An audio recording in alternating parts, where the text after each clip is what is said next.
जिसकी उम्मीद अल्लाह के साथ हो वो कभी नाकाम नहीं होता। नाकाम वो होता है जिसकी उम्मीद दुनिया वालों से वाबस्ता हो।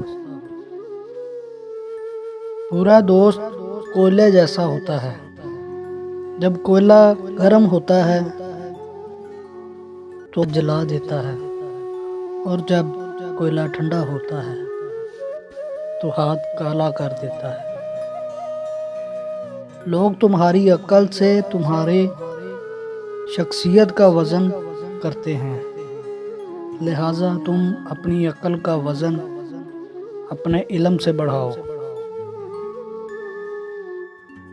अच्छे वक्त से ज़्यादा अच्छा दोस्त अजीज़ रखो, क्योंकि अच्छा दोस्त पूरे वक्त को भी अच्छा बना देता है।